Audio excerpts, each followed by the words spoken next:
You are listening to chartingwealth.com for Tuesday, the 27th of September, 2016. Is the market doing what we said it might do? It sure is. Is it following our charts? Yes, it is. That is the beautiful thing about charting.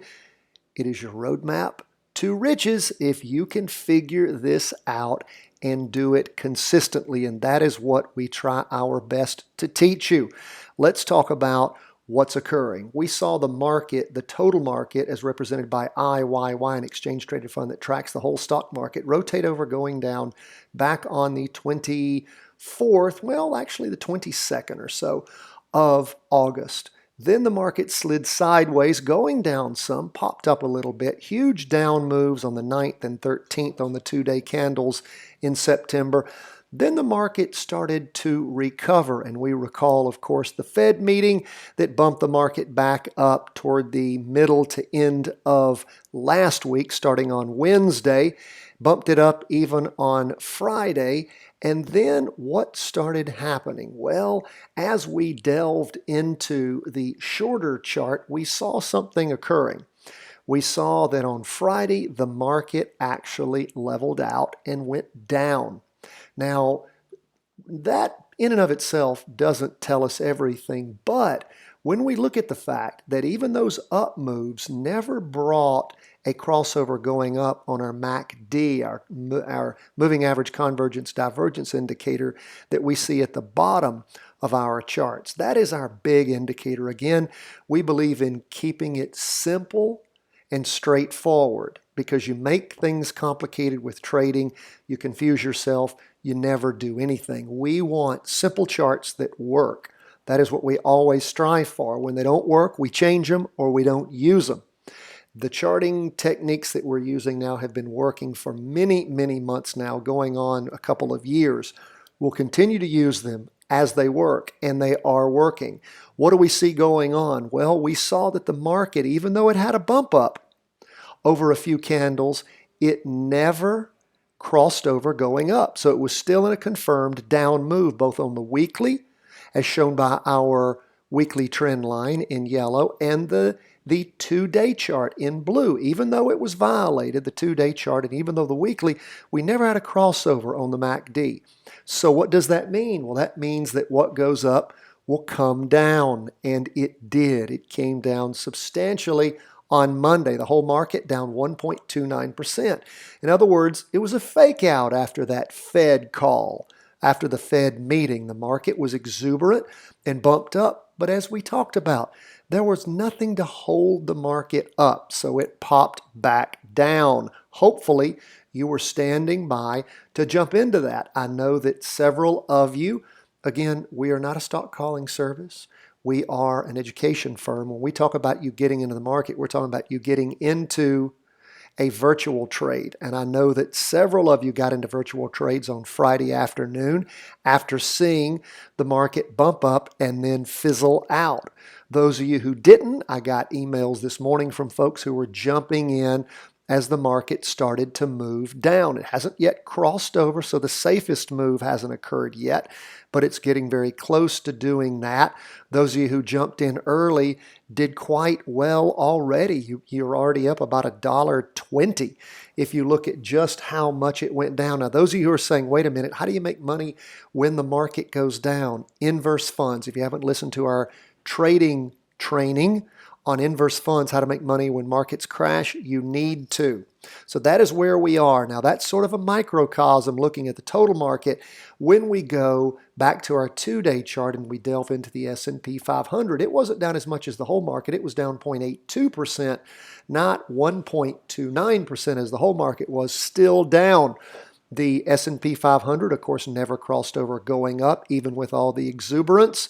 It also never even penetrated the weekly downtrend, the weekly trend line. It did penetrate the two-day, but it was down also. If we look back on what was happening on the 4-hour chart, did the same thing. In fact, moved even further down on Friday, and of course, hammered down on Monday. Still hasn't crossed over yet on the 4-hour chart. Those of you who are waiting to be the most conservative, you're going to have to wait and see if indeed that occurs before you make the get-in call. All right, now we're going to go back to our 2-day chart. And lastly, as far as indexes, we'll look at the Qs. That is, of course, the NASDAQ 100. And what's interesting about it, the NASDAQ 100 has never had a confirmed crossover going up on the weekly chart. So all things being equal, this one's a little more catchy because it's in a confirmed up move still on the weekly chart, even though the 2-day chart is down and we had 8 days of solid up movement. We do have a hiccup in the Qs, that is the NASDAQ 100, as of the first half of the 2-day candle ending on Monday the 26th. It won't end officially. That 2-day candle will be drawn out at the close of the market on Tuesday the 27th. Let's take a look at what's going on the 4-hour chart.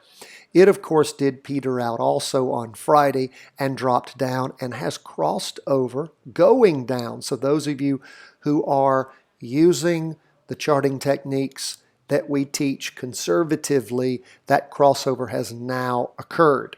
The only thing that gives me some concerns about the Qs is the bottom point in the afternoon and in the morning was the same spot. And again, I hope we don't have a false bottom or a potential bottom there.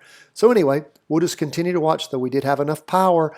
What we love to see is the MACD and the derivative oscillator crossover at the same time, and we had that happen at the close of the market on Monday. Now, lastly, we're going to go back to our 2-day chart. We're going to take a look at gold, which was barely down 0.06%.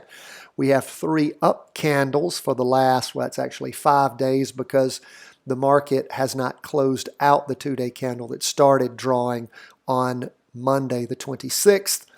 And we almost have a crossover on the 2-day chart. We don't yet have it confirmed.